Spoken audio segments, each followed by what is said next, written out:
Okay, hello everyone, and welcome to the third season of Holdfast. We're starting out this year on a bit of a weird foot. I'm recording from home. You can probably hear my boyfriend typing in the background. Of course, I'm sure you've all heard of the virus and the quarantine. I don't think I need to remind you. Hopefully you're all safe out there, and if you're quarantined, I hope you're keeping busy and managing to stave off cabin fever. As I've just returned home from international travel, I am on day 3 of quarantine, and as of just a few hours ago, I have been laid off from my job. This is all unexpected and sudden, but I'm happy to report we are safe, and I will be okay. So the original plan for this episode was to go up before the tournament as sort of an advertisement and a way to get players excited. But obviously now Potato Day, and by extension the tournament, are postponed and a best case scenario, cancelled in worst. I could extend the beginning of the season given the circumstances. I don't know when we'll have access to the studio again to record new episodes. I'm just playing this out day by day. But I really wanted to post this episode now as a way to offer any sort of joy or entertainment that I can right now. I know there's a lot of disappointment with all the cancellations and lockdown, but maybe this episode will make you feel a little closer to your happy place, closer to your friends, closer to LARP. Before I leave you to it, I want to say a big thank you to those in my LARP community who have reached out to me to offer help in the way of grocery shopping and disinfecting wipes. Ian and Lindsay, you guys are legends. And to everyone else who has reached out to make sure I'm doing all right, thank you. I really appreciate it, and I'm so proud to be a part of such a giving and caring community. It's very humbling. We have so many great things planned for this season. Tony and I have been working on some awesome stuff, particularly Tony, who's been writing some amazing stuff.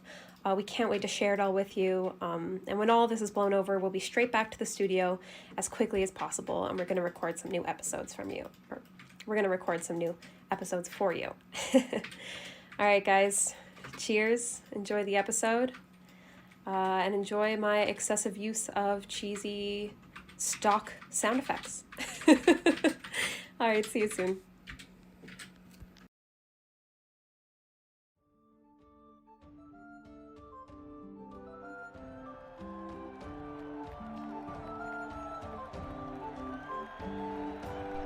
Come one, come all, and witness the spectacle that is the Tournament of Holdfast. We're bringing you full coverage live from the Applevale Guildhall. In its third year and biggest event yet, we're bringing you a roster chock full of Holdfast's bravest warriors and mages. We'll get to see 16 competitors, including last year's winner Degran Brightforge, battle it out for the title of the coveted Fairchild Cup. Yes folks, it is going to be a bloodbath of fantastic competition. Tournament organizer Asher Fairchild and referee Kron Thuliaga are now entering the ring, signaling the start of the preliminary rounds. As announced in the opening ceremonies, the tournament will kick off with a match between Himmel and Babushka. Himmel, of the Finsternis heritage, though newer to Holdfast, has already proven himself a worthy contender for this year's title. As he enters the ring, he brings with him his weapon of choice, a traditional long sword. Babushka, on the other hand, has chosen to use just her bare fists. A risky choice for your average competitor, but just the opposite for an elder orc of the Korkorok clan. Don't let her age fool you folks, she's the toughest grandma you'll ever meet, and she'll get the chance to prove it in the ring here today. The refs have cleared both opponents of any enchantments, and with a short countdown, we're off. This match is beginning with a struggle. Babushka has gripped Himmel with her mighty fists and thrown him to the ground. He has managed to scramble to his feet, but is rendered useless once again. Babushka grabbing his weapon and tossing it out of reach. Grabbing a sword with your bare hands? Ooh, now that's got to hurt. Himmel is trying to buy some time now, running the parameters of the ring, keeping a close eye on his sword. He appears to be much faster than Babushka, something he's using to his advantage. With a couple of quick maneuvers, Himmel has paced himself around the hulking granny and retrieved his sword. Remaining quick on his feet, he's managing to land some blows on Babushka while dodging any retaliation. Each of his swings are more thoughtfully placed now, and Babushka is looking weaker and weaker. This is surely a match of brawn versus agility. Babushka is making a few final grabs for Himmel, but he's just too quick. A few more slashes, and she's down, folks. The mighty Babushka has been felled. She put up one heck of a fight. What a great start to this year's tournament. Up next, we have a match between two wildcards. first we have a mysterious man who has been making rounds in Holdfast for the past couple of months. Clad in all black, wielding a double-edged staff, we have Zar. Our second competitor is a man of few words, a resident of Applevale and a last-minute entry, a monk by the name of Friar Mac. Not unlike Babushka, his weapon of choice is his bare hands. A bold move for a human. The competitors are taking their places now. If I was a betting man, I'd say Zar will be able to keep Friar Mac at a safe distance and take the win. His staff is taller than he is. But does Mac have some tricks up his sleeve? We have little to go on. No one has seen either of these fighters in action yet. It could be anyone's game, folks. The referees have cleared both contestants, so it looks like we're about to find out. Zar is rushing in, wasting no time after the Count slashing masterfully at his opponent. But what's this? His blows seem to do nothing. The Friar seems to be taking no damage at all. He's picking Zar up and throwing him up and down the ring over and over. Ooh. Zar is not giving up, folks, running to his weapon, only to be disarmed yet again. What a shame. A few more tosses around the boundaries, and it looks like Zar is finished. What a sight to see, folks. It just goes to show you can't judge a book by its cover. Mac will be one to watch for sure. Next up, we'll see a match between Big Bun and Lady Val, a shocking pairing indeed.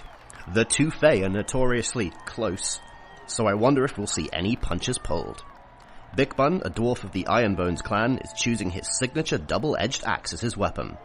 Big Bun is known for forging the finest steel in Holdfast, as well as taking on the toughest foes. This could give him an edge above the rest. Lady Val, council member and elf of the Coloseth family, has chosen a beautiful and what looks to be magically forged short sword. Though she fights most of her battles within Holdfast Council, she proved herself a favourite in the last tournament, and the crowd is excited to see if her training has paid off this year. With a countdown from Krond, it looks like we are about to find out, folks.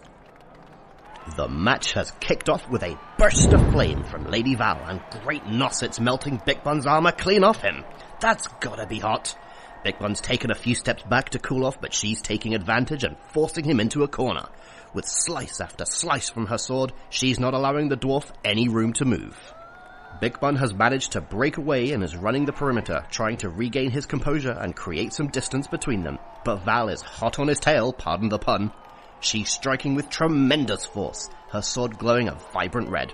A beautiful spectacle if Big Bun wasn't being so brutally beaten. Ladies and gentlemen, Big Bun Ironbones is down. The match goes to Lady Val. She's taking no prisoners in this year's tournament. The medics are entering the ring to scoop up Big Bun. As we clear up the final matches in the preliminaries, let's hear a word from our sponsors. Do careless fire mages keep destroying your inn? Are monsters constantly beating down the walls of your stronghold? Do you want a needlessly expensive stone structure in the middle of nowhere? Well, look no further. Hire Sal's Construction Company, the finest halfling builders in all of Autumn. Our motto is, you need it, we'll build it. If you can't afford it, we'll smash your heads in.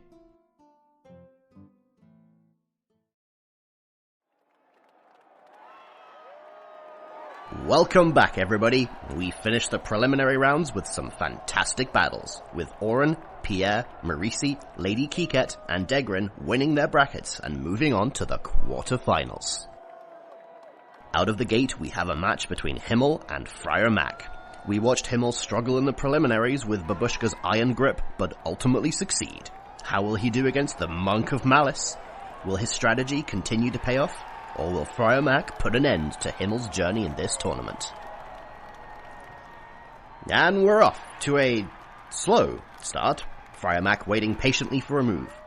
Himmel is pacing a little, seeming unsure on how to approach. In what seems to be some precautionary action, he's tied his sword to his wrist. He's not taking any chances on losing his weapon this time. Steady, he's wading in now, making a quick strike for the chest, but ooh, that's gonna cost him. Mac has gotten a hold of him, making an attempt to disarm him from his sword. But Himmel's strategy seems to have paid off. His sword is still in his hand. Back and forth, the two are striking and struggling, but again, Friar Mac seems to feel none of the blows dealt to him. The back and forth continues, and what's this? Mac has managed to untie Himmel's sword. He's tossed the sword and likewise is tossing Himmel up and down the Guildhall. Not the most graceful technique, but it seems to work for him. Himmel struggles to find a way to his feet, but it's no use. He's becoming exhausted, and he's down for the count. This round again goes to Mac. Will anyone be able to find a way around the Iron Monk? The crowd seems to feel unsteady, shocked at the inability of our first two fighters to take him on. Moving along, in the next match we have a battle between brothers. Oren Warfield and Pierre, last name unknown. Oren, who bested Taka in the preliminaries, and Pierre, who bested Arden, are both Knights of the Order of Iron. To some, Oren may hold a slight advantage over Pierre, being the first ever winner of the tournament. Pierre, however, should not be counted out. He has made a name for himself in Holdfast as one of its bravest and level-headed warriors. Opponents have been cleared, and with a countdown, the match has begun. What's this? Oren Warfield can't free his katana from his sheath. Pierre is taking advantage of the blunder and beating him to a pulp. What in the name of Lord Earth was Oren thinking? In a last-ditch effort, Oren has attempted to pull a second sword from his belt, but it's just far too late, and he is down and out in what can only be described as a shameful display. What a quick and disappointing match. The crowd is reeling. Hopefully this next round can make up for it. While Oren is carried from the ring, enter Lady Kiket and Marisi. Marisi took the match against Talia Swanhart to make it to the quarterfinals, and Kiket proudly pummeled Professor Pendergast. This is Lady Kiket's first tournament, and she's proving her worth in the ring. Her weapon of choice is a short sword. Not much is known about her opponent, Marisi. He arrived in Holdfast on duty as a bodyguard for our resident spooky mystic, Sylvie. He's kept an air of mystery around himself, and few have seen him battle. His weapon is a 6-foot Guandao, and we're excited to finally see him use it today. Starting off a little slow, it looks like Marisi is trying to keep a wide distance between them. A smart strategy, considering Kiket's signature move is to hit her opponents with a gust of air, then attack them while they're swept up in the whirlwind. Looks like she's going to attempt it, a quick burst shooting from her hands, but his strategy has paid off. Marisi has dodged the attack. Kiket is taking a moment to gather more mana. It's given Marisi the opportunity to get a few crucial jabs in. Lucky for Kiket, the gap has been closed, and she successfully hit him with her second attempt at a spin attack. Marisi is caught in the whirlwind, and she's able to land a few devastating blows on her opponent. He's looking weaker now, seems he's switching plans and rushing her before she can ready any more mana. It's all or nothing, the two are duking it out, short sword versus Guandao. They both look desperate for the win. After a flurry of attacks, Kiket is down. Marisi looks like he's on his last leg, but will move on to the semi-finals. And just like that, we're already at the final match of the quarterfinals. Lady Val versus Degrin. Both are members of Holdfast Council, and I'm sure the two are just itching to settle some scores here in the arena.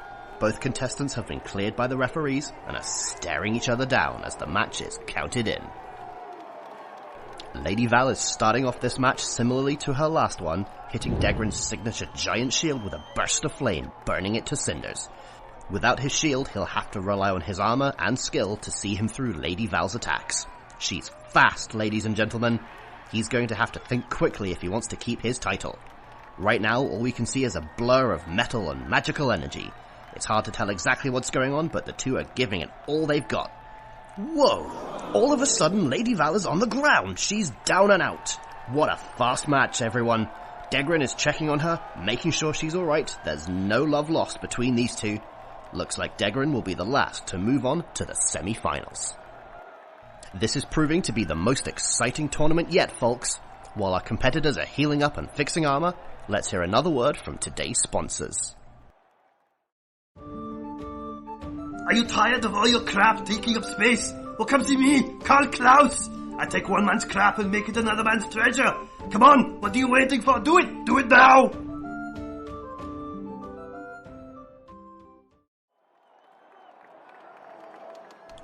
Welcome back, everybody. Things are heating up now as we get closer and closer to our final round. In the first match of the semi-finals, we have Degrin versus Marisi. Degrin enters the ring with a shiny new shield and his signature bastard sword. Marisi his Guandao. That Guandao could prove difficult for Degrin. He's got quite a bit more reach and opportunity to get around that shield. The referees are counting them in, and the match has begun. Holy nos, Degrin is rushing him. He's keeping his shield at a healthy midpoint and striking high, all while pushing Marisi back to the wall. I've never seen Degrin move so fast. A smart strategy for Marisi right now would be to shuffle to the side and create some distance, but I don't think he was expecting this kind of speed from Degrin. He's got absolutely no room to strike with such a long weapon.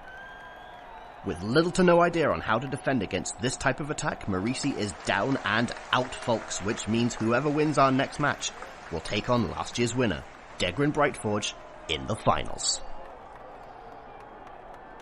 Entering the ring for the final match of the semis is Pierre and Friar Mac. The formidable Monk of Iron and mystery contestant has the crowd up in arms with accusations of cheating and unclarified enchantments. Our referees have assured that he is up to snuff and has not broken any rules. Between matches, Pierre has been in deep discussions with the Order.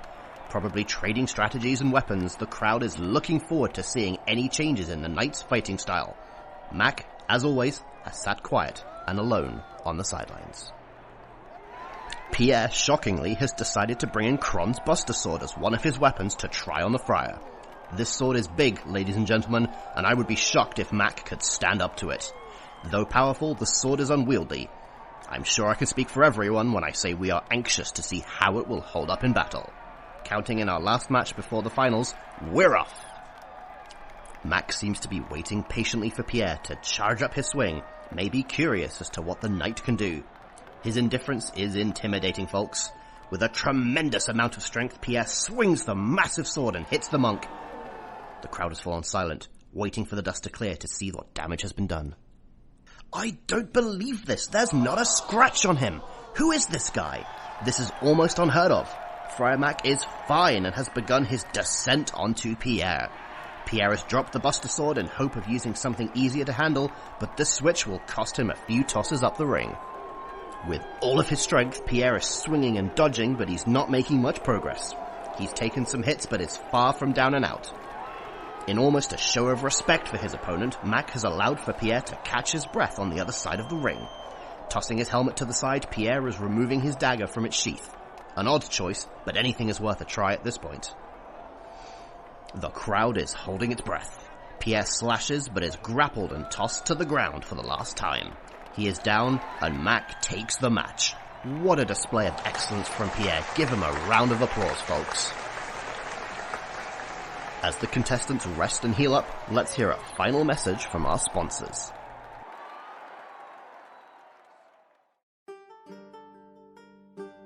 Curious as to what your future holds? Untold riches? A passionate love affair? Perhaps just a good cup of coffee? Then look no further than the Hanged Man. From tarot cards to tea leaves, Sylvie tells all. Don't forget to take a look at the section of mystical wares and potions. Come to the Hanged Man, located on Holdfast Southern Trail.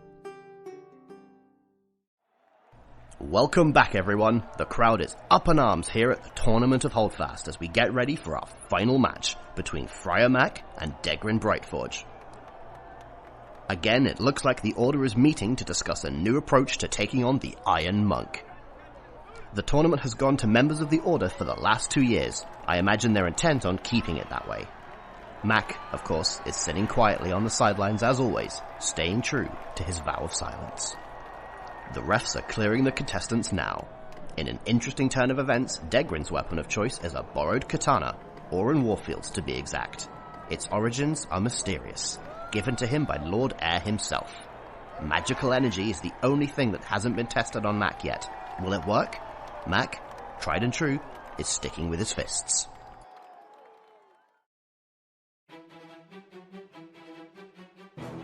The crowd is tense. 3, 2, 1, and the match is on! We begin with a bit of a standoff, the two sizing each other up. It looks like Degrin knows he's only got one shot before he's disarmed. Another moment of waiting, and Degrin decides to throw the first punch, slashing with the mana-charged weapon, and... Folks, it looks like for the first time in the tournament, Brother Mac has taken a hit! Incredible! Degrin is noticeably satisfied with this outcome. Mac, seemingly aware of his defeat, and perhaps out of respect for his opponent, is taking the hits the way any monk would, with integrity. He has finally met his match, folks. A few more blows and he's been felled.